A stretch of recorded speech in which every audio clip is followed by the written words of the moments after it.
Welcome back. It is Saturday, May 18th, and the MLB. Our four best bets are on the way. It's Austin, joined by Logan. Let's recap yesterday.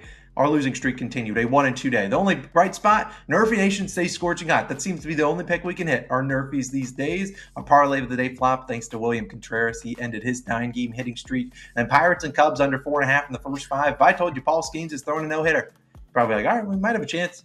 Kyle Hendricks sucks. We'll be fading him going forward because that man, he was terrible yesterday. A 1-2 day. It has been a disappointing start to the year. We're only on May 18th, and we're going to dive in, and we're going to go 4-0 today and get back into the winning column, which we certainly know we are are capable of getting that done. So without further ado, let's dive into the picks today. I do want to put a special shout out to my wife. It is her birthday today. We're going to have a great day celebrating Trina. We love that. But Logan, we need to celebrate her with a 4-0 sweep. I need a winner. You got another first 5 under. Hopefully it's a little bit better than yesterday's. Where are you going? Yeah, for yesterday's was absolutely brutal. Oh my gosh. Paul Skeens masterclass all wasted by Kyle Hendricks hosting batting practice. Disgusting. But today's is definitely going to hit. Going to the Reds and Dodgers game, late night game. Taking the first 5 under 4.5, plus 100 odds on DraftKings. First of all, I do like getting plus value. I like not having to lay juice on a first 5 total because yesterday we laid juice and didn't work out. Yesterday in this game, there were exactly 5 runs scored in the first 5. Started off by a Mookie Betts leadoff home run. That was so predictable after the day before he screwed our hit parlay. It's just the jokes write themselves, right? I told Austin, I was like, watch Mookie get a home run first at bat. Sure enough.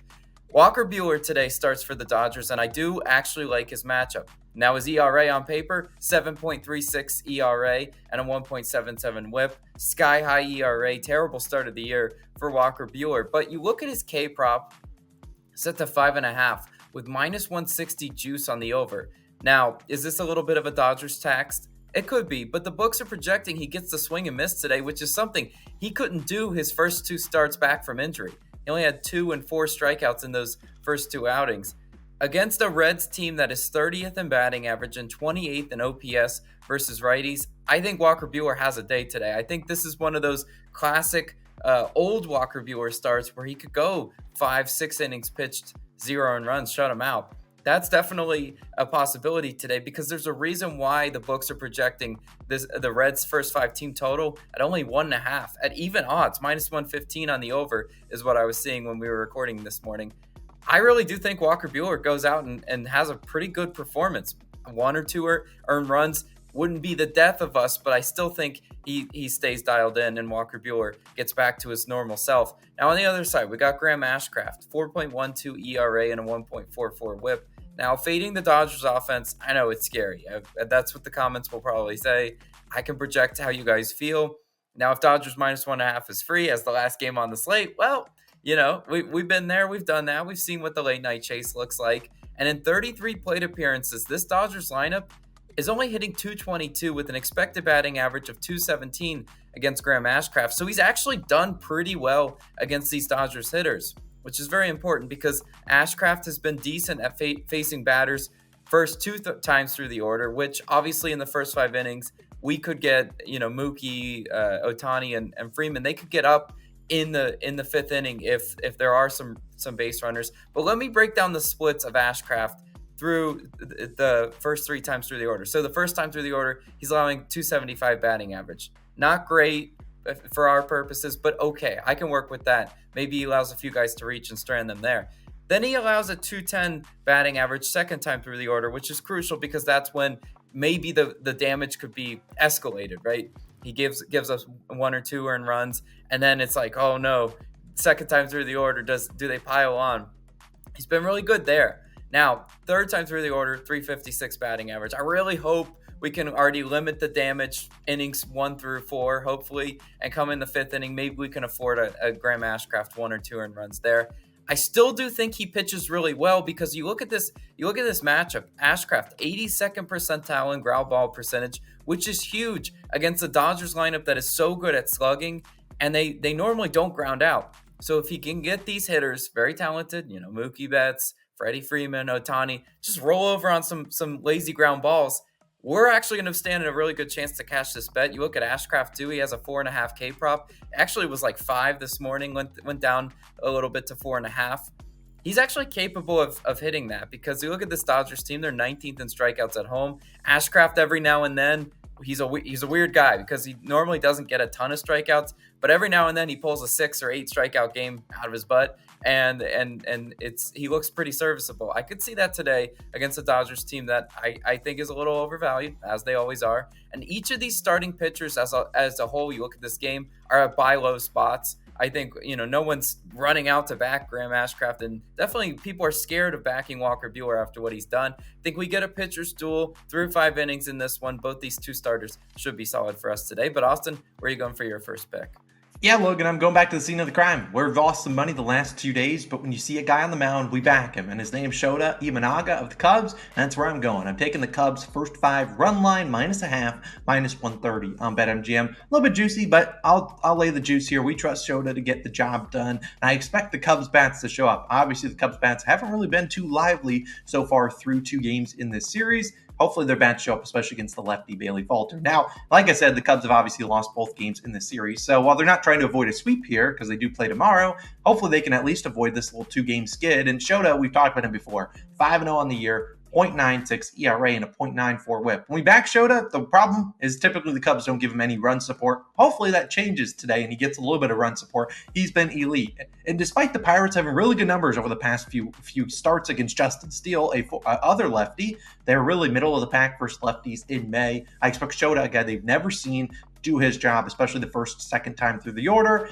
And look, it was Shota is just really hard to see first 2 times. You don't have a 0.96 ERA through like 8 or 9 starts by not being pretty good. We're confident that he does this job. And then it comes down to Bailey Falter. Now he pitches against the Cubs, and they have pretty good history against him, the lefty, and they also have been hitting lefties pretty well this season. You look at Bailey Falter, he just faced the Cubs just last week in his last start. 5 hits, 2 walks, only 2 earned runs in 6 innings pitched. But another big note, 1 strikeout. So no swings and misses. Now, Paul Skeens yesterday, oof, the Cubs were swinging. They were like me at the middle plate trying to hit against Paul Skeens. They were just closing their eyes and just swinging their bat. They really had Bailey Falter's number. They've seen him 65 total plate appearances, a 319 expected batting average, just a 12K percentage. So the putting the ball in play last start against the Cubs, didn't get a lot of production. They still won the first 5, but only 5 hit. They had 7 base runners and only manufactured that into 2 earned runs. I think maybe we see some more production today. Wouldn't surprise me if Christopher Morel maybe hits a homer. I think he has a homer against Bailey Falter in his career. I think the Cubs finally give Shota Imanaga some run support. I think they win this first 5 by at least 1. If they want to win it by 10, I'm cool with it there. Shota should be able to hold down the Pirates. Just comes down to this Cubs offense, which has been pretty good against lefties this year. So I'll take the Cubs -0.5 in the first 5. You can take Shota to record a win, but honestly, I don't think it's worth it. Just give me the Cubs to lead by 1 through 5. One of my favorite game picks of the day. But Logan, you got a player prop? Let him hear it. Yeah, we got a player prop. Hopefully diversifying the card works for us today. I'm taking Kyle Harrison of the Giants, over 17.5 outs, -115 odds on DraftKings. Now, worth noting, FanDuel has outs props as well. For a long time, I think they were just not offering that market.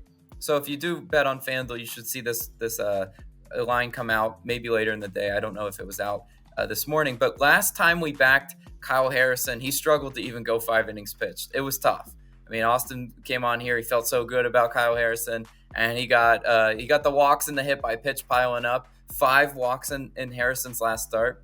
Not going to count it. You're not going to cash an outs prop with 5 walks. Just hate to say it. You're not that efficient. But today, he gets a matchup he has already had success in, and I think we have a bounce-back performance from Kyle Harrison. He's over this line in 5 of 9 starts this year, which, okay, that's an all right hit rate. There's a reason why this line isn't juiced to like -145 or anything, because the guys with the really high hit rates, books aren't scared to juice these outs lines. Now, May 7th, Harrison faced this Rockies team, went 7 innings, pitched 0 earned runs. That was in Coors Field. Now he gets them at home, and I do really like the spot. In 46 plate appearances, the Rockies are only hitting 190 against Kyle Harrison. He's a tough pitcher to face. He's especially tough on lefties, which we know the Rockies lineup has several lefties in there. And this is actually the first lefty starter the Rockies have seen since Andrew Heaney 7 days ago.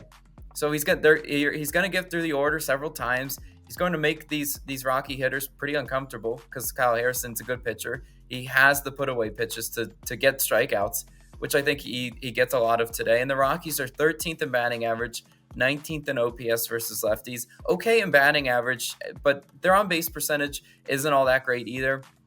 I think Kyle Harrison definitely goes out and is more efficient this time. Rockies, you look at their team, they're not very plate disciplined. That's always what I've said. They're kind of their downfall. 28th in strikeouts, 27th in walks drawn.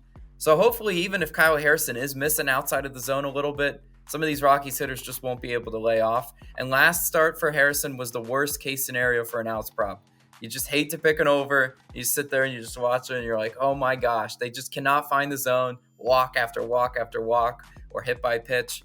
I like him to put that start behind him and be more efficient today. All we need to cash this outs line is 6 innings pitched, exactly 18 outs. I think Kyle Harrison goes out and he has a really strong showing. Even if he gives up a couple earned runs, I think I do like him to go 6 innings pitched in this one as my favorite player prop of the day. But Austin, word on streets, you got a player prop as well. Where are you going?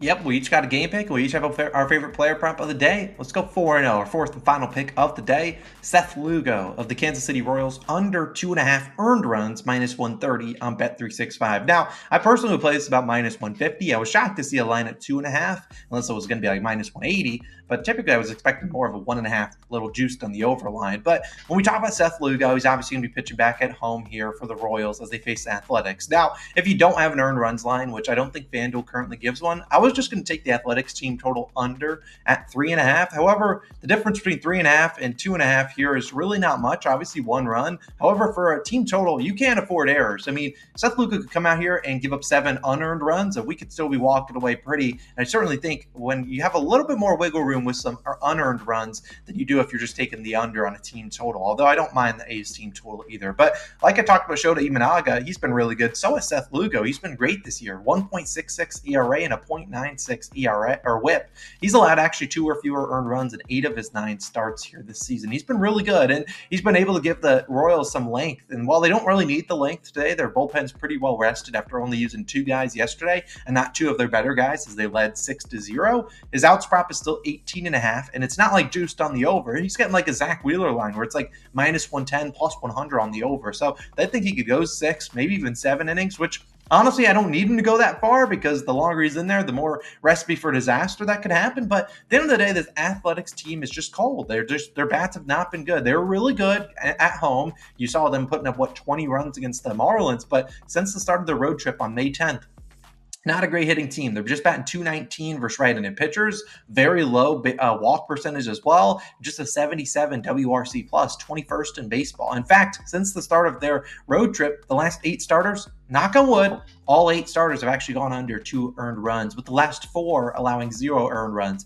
Yesterday, you saw Cole Reagans only get 2 hits and I think 1 or 2 walks on him. He's obviously a lefty. Lugo is a righty, but it's just an A's team that's been struggling recently, and I have no problem fading them for a guy like Lugo who's been really good this season. The A's, they also aren't getting a lot of hits, but when they get the hits and the runners in scoring position, been struggle bus to get those guys home. They're just 26th in batting average with runners in scoring position, and Lugo's been terrific with runners in scoring position too, allowing just a 122 batting average. Now, here is my final jinx stat for Mr. Lugo. He has yet to allow a hit with 2 outs and a runner in scoring position. Batters are 0 for 18. Please continue that today, or don't give a single runner in scoring position. I'll live with that too. I think Lugo dominates. He does his job, gets us under this 2.5 earned runs. Like I said, we can afford some errors. If the Royals defense doesn't want to back him up, just throw it into the stands, give the guys some free base runners. We'll take those unearned runs any day of the week. We'll take them here, but I really think Lugo dominates and gives us a pretty good pitching outing. Before I wrap things up, the only Nerfie we did look at, and we love Nerfie Nation, obviously, we want to give out some Nerfies, but there really wasn't one we loved. We looked at Rays, Blue Jays, but like I said, Logan and I's Nerfie record is so good, we think, this season because we haven't been forcing them. So we're just going to stick to our 4 plays to recap them. Lugo under and earned runs, Kyle Harrison over and outs, Cubs first 5 run line, and the under 4.5 in the first 5 in the Reds and Dodgers game later tonight. We need a bounce back day. We need a 4-0 day or a 3-1. I'll take that too. We'll see you guys back tomorrow with some more picks. If you want to check out our NBA picks, went 2-0 yesterday. That video should be live a little bit later on after this one. I'll link it on the screen. No parlay of the day today. Just 4 picks from us, 4 winners. We'll see you guys back tomorrow. Peace.